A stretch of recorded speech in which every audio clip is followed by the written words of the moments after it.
Melakukan kesalahan bermanfaat bagi pelakunya, termasuk kesalahan yang dipergoki atau diketahui oleh orang lain. Ini setidaknya karena dua hal.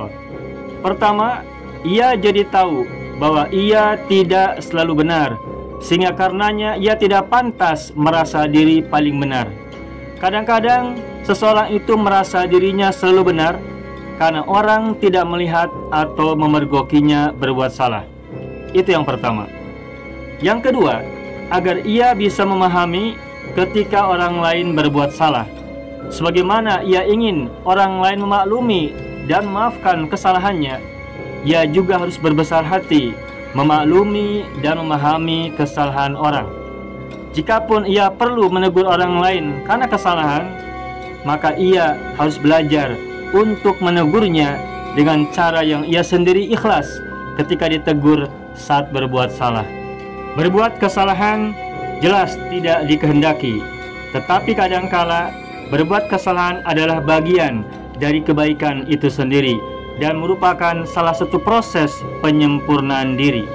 Sebagaimana ada kebaikan yang menjadi keburukan, begitu juga ada keburukan yang menjadi kebaikan.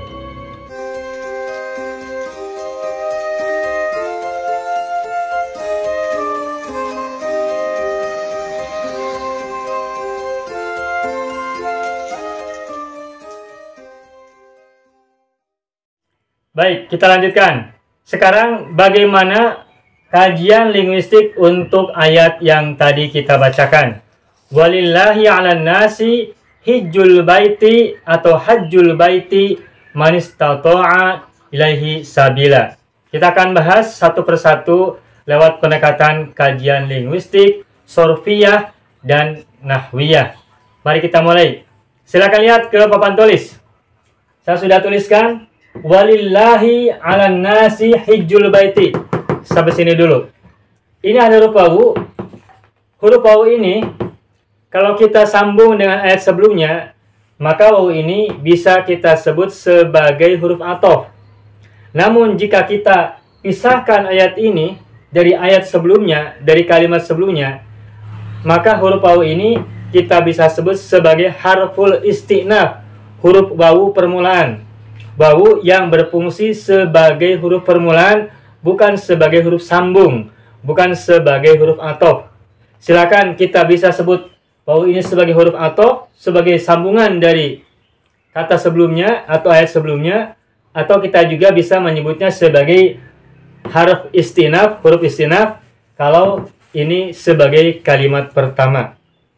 Bisa wawu istinaf, bisa wawu athof. Nah, terus berikutnya lillahi, li harful jar, Allahi majrur, ismun majrurun bi'li, wa alamatu jarrihi kasratun zahiratun fi akhirih. Ciri jarnya adalah kasrah pada huruf terakhir. Walillahi, semula Allahu terus menjadi lillahi. Nah, perhatikan cara penulisannya.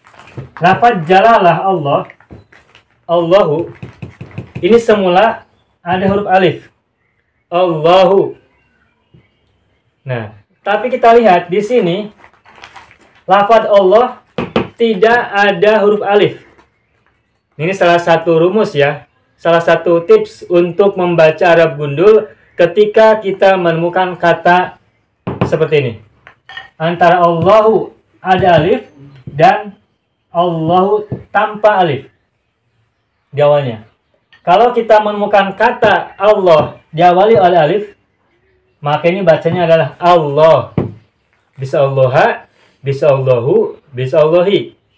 Dan kalau kita menemukan lafaz ini tanpa ada alif sebelumnya, maka cara bacanya adalah lillahi. Ini berarti huruf pertamanya adalah huruf jar li. Terus huruf alifnya dibuang. Lillahi. Semula Allahi diawali oleh li menjadi li Allahi. Lalu alifnya dibuang. Dan huruf lamnya cukup satu kali penulisannya. Menjadi lillahi. Kalau begitu maka kalau kita temukan penulisan seperti ini. Tidak ada alif di awal. maka sudah pasti cara bacanya adalah lillahi, huruf jar li dan Allahi. Tetapi kalau di awalnya ada huruf alif, maka cara bacanya berarti Allahu atau Allaha atau Allahi. Yang jelas huruf alifnya dibaca kalau sebagai kata pertama, Allahu atau Allaha atau Allahi. Begitu ya. Nah, terus kita sedikit ulas tentang huruf li ini. Kalau kita baca dalam tafsir, li ini disebut dengan lamul ijab wal ilzam, yang artinya lam yang bermakna mewajibkan. Ijab itu bermakna kewajiban, dari kata aujaba yujibu ijaban. Ilzam juga bermakna melazimkan atau memastikan, dari kata alzama yulzimu ilzaman. Nah, dalam tafsir disebutkan bahwa lam ini disebut dengan lamul ijab wal ilzam. Lam yang bermakna mewajibkan atau memastikan atau meniscayakan. Nah, lam huruf jar, Allahi majrur. Terus berikutnya ada ala nasi. Ala juga huruf jar. Mabniun ala sukun. Ingat huruf terakhirnya adalah ya. Ya-nya tidak berharokat, berarti sukun. Ala harfu jarrin mabniun ala sukun. An-nasi majrurun. Ismun majrurun bi ala. Wa alamatu jarri kasratun dhahiratun fi akhirih. Nah, terus hijjul baiti. Nah, hijjul baiti ini huruf terakhirnya jim berharokat dhammah. Nah, pertanyaannya, kenapa hiju harokatnya dhammah, bukan hija, bukan hiji? Kalau yang huruf haknya, hi atau ha, tadi sudah kita bahas dalam bahasan tentang qiraat. Ada sebagian ulama qiraat yang bacanya hajjul, dan ada sebagian yang bacanya hijjul. Nah, kita tidak bahas lagi yang hi atau ha, tetapi kita bahas ju-nya. Nah, secara ilmu shorof, hijjun ini dari kata hajja. Hajja yahujju. Masdarnya bisa hijjan, bisa hajjan. Bisa juga hujjatun atau hijjatun. Dzul hijjah. Nah, hijjatun itu adalah juga isim masdar dari kata hajja yahujju, hajjan, hijjan, hijjatan. Nah, kembali lagi, kenapa hiju dibaca dhammah, bukan hijja, bukan hiji? Nah, kita lihat dari awal. Lillahi ini adalah jar majrur. Kita sering sampaikan, kalau ada kalimat yang diawali oleh jar majrur, dan setelah jar majrur ini ada isim, hijun ini isim, nah tepatnya isim masdar ya, maka relasi antara kedua kata ini, jar majrur dan isim berikutnya, maka jar majrur ini kedudukannya sebagai khobar muqaddam. Dan isim sesudahnya kedudukannya sebagai mubtada muakhir. Mubtada yang diakhirkan, khobar muqaddam, khobar yang didahulukan. Saya sudah banyak membuat video tentang bahasan mengenai khobar muqaddam dan mubtada muakhir. Kalau teman-teman ingin menyimak lebih jauh, silakan bisa dicari di video-video sebelum ini. Hanya sebagai gambaran singkat saja, kalau kita menemukan jar majrur di awal kalimat dan diikuti oleh isim sesudahnya, maka jar majrur itu kedudukannya sebagai khobar muqaddam. Fi mahalli raf'in khobarun muqaddamun. Dalam mahal rafa, kedudukannya adalah khobar muqaddam. Makanya lillahi ini kedudukannya selain ia terbuat dari jar dan majrur, i'rabnya adalah khobar muqaddam. Dan hijjul baiti, hijjunya ini adalah mubtada muakhir. Mubtada muakhir dari lillahi. Dan karena hijju adalah mubtada muakhir, maka marfu. Karena mubtadaun muakhirun marfu'un. Yang namanya mubtada muakhir itu i'rabnya adalah rafa. Mubtadaun muakhirun marfu'un wa alamatu raf'ihi dhammatun zahiratun fi akhirih. Tetapi kata hiju ini dirangkai dengan kata sesudahnya. hijjun isim, al-baiti juga isim. Ingat, kalau ada dua isim bergandengan dirangkai menjadi satu frasa, maka rangkaian dua isim itu disebut dengan idhofah. Kata pertama hijju disebut dengan mudhof, kata kedua disebut dengan mudhof ilaih.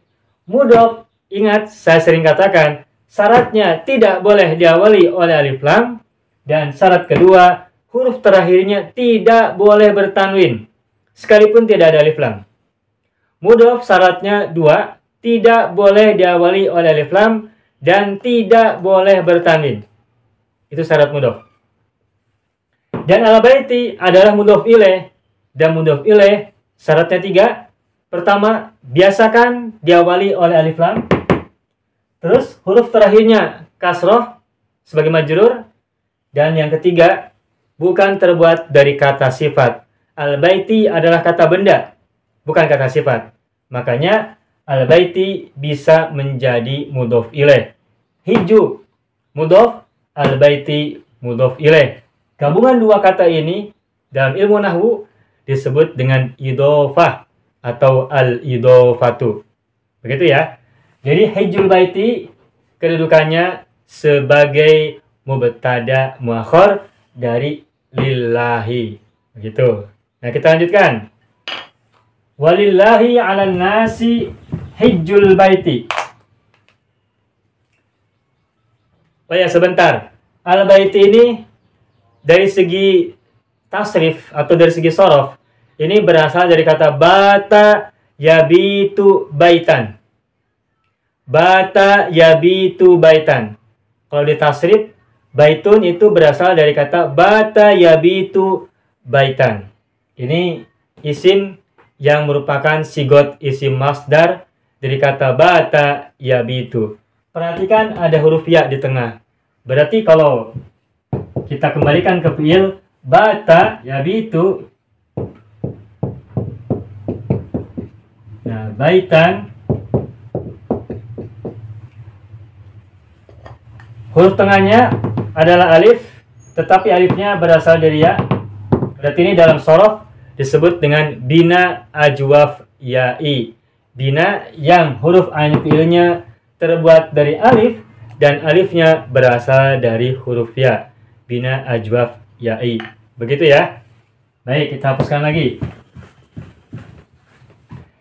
Nah, berikutnya walillahi 'alan nasi hijjul baiti man istata'a. Man istata'a ilaihi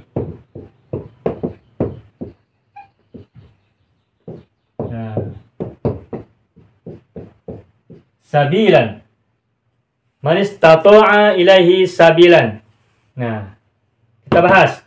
Man. Ini dibaca nih karena sukun bertemu dengan sukun berikutnya. Ini kan asalnya man. Nunnya sukun. Terus ini ada istata'a. Alifnya alif wasol. Kalau ada alif wasol diawali oleh huruf sebelumnya, maka alifnya boleh tidak dibacakan. Nah, sehingga huruf sebelum alif ini tadi nun sukun bertemu dengan sin sukun. Nah, karena ada dua huruf sukun bertemu, maka huruf sukun yang pertama dibaca harokatnya. Dan harokatnya dibaca kasroh, sukun menjadi kasroh. Man menjadi mani, karena disambung dengan sukun sesudahnya. Asalnya ada man istato'a, alifnya diwasol, tidak usah dibaca, sehingga semula man, maka menjadi manis tato'a. Nah, man dari segi i'rab, man ini apa kedudukannya? Nah, ketahuilah man ini adalah penjelas dari an-nasi. Orang, manusia kan? Berarti man ini adalah penjelas dari an-nasi. Karena man ini berfungsi sebagai penjelas dari an-nasi, maka man ini kedudukannya adalah sebagai badal. Tepatnya adalah badalul ba'di min kullin. Badal ba'din min kull. Ini badal yang merupakan bagian dari keseluruhan. Man adalah bagiannya dan an-nasi adalah kulnya, keseluruhannya. Wajib atas manusia untuk berhaji ke Baitullah, siapa yang wajib? Nah, ini dijelaskan. Nah, sehingga kata man ini, karena dia adalah menjelaskan kata nasi, maka man ini berfungsi atau kedudukannya sebagai badal. Dan karena man adalah bagian dari an-nasi, maka man ini disebut sebagai badalul ba'di minkul. Badal sebagian dari keseluruhan. Istata'a. Nah, istata'a ini fi'il madhi. Mazid. Mujarradnya apa? Mujarradnya dari kata ta'a. Ta'a yatu'u taw'an. Ta'a yatu'u taw'an. Seperti soma yasumu sauman. Atau qoma yaqumu qauman. Ta'a yatu'u taw'an. Nah, kemudian dari kata ta'a diubah menjadi mazid dengan tambahan 3 huruf, yakni tambahan alif, sin, dan ta, sehingga menjadi istata'a. Semula ta'a dimazidkan dengan tambahan alif, sin, ta, maka menjadi istata'a. Istata'a adalah fi'il madhi mazid biziyadati al-alif was-sin wa-ta qabla fa'il fi'li. Istata'a fi'lun madhin. Wa fa'iluhu domirun mustatirun takdiruhu huwa. Fa'il dari kata istata'a fil madhi ini adalah domir mustatir. Takdirnya yakni berupa huwa, dan huwa itu kembali kepada man. Jadi fa'ilnya sudah ada dalam kata istata'a. Ilahi jar majrur, ila harf jar, hi adalah domirun muttasilun mabniyun ala kasri fi mahalli jarrin majrurun. Domir muttasil majrur oleh ila, huruf jar ila. Hinya kemana? Kembalinya ke al-baiti. Asalnya adalah manistata'a ilal baiti. Hinya kembali kepada al-baiti. Terus sabilan. Kenapa sabilan dibaca fathatain? Kenapa sabilan dibaca mansub atau nasab? Coba tebak. Istata'a adalah fi'il madhi.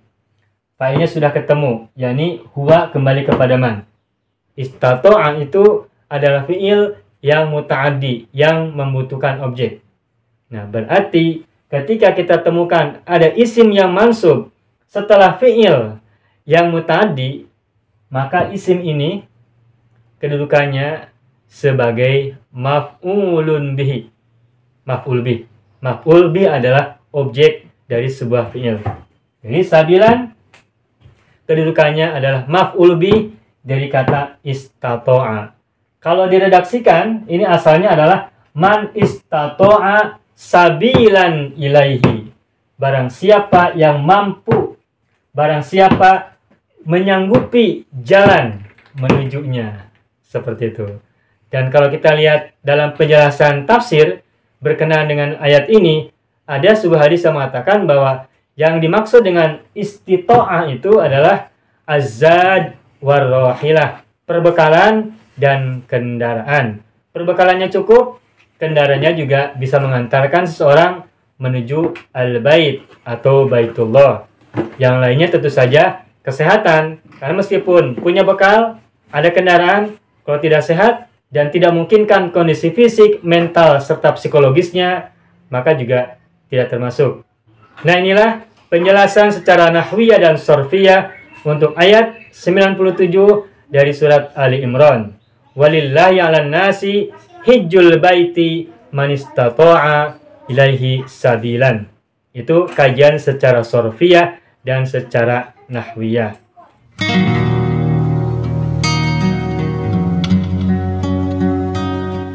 Mau kuasai bahasa Arab? Gabung Sekolah Arab Digital. Mau kuasai bahasa Arab? Gabung Sekolah Arab Digital.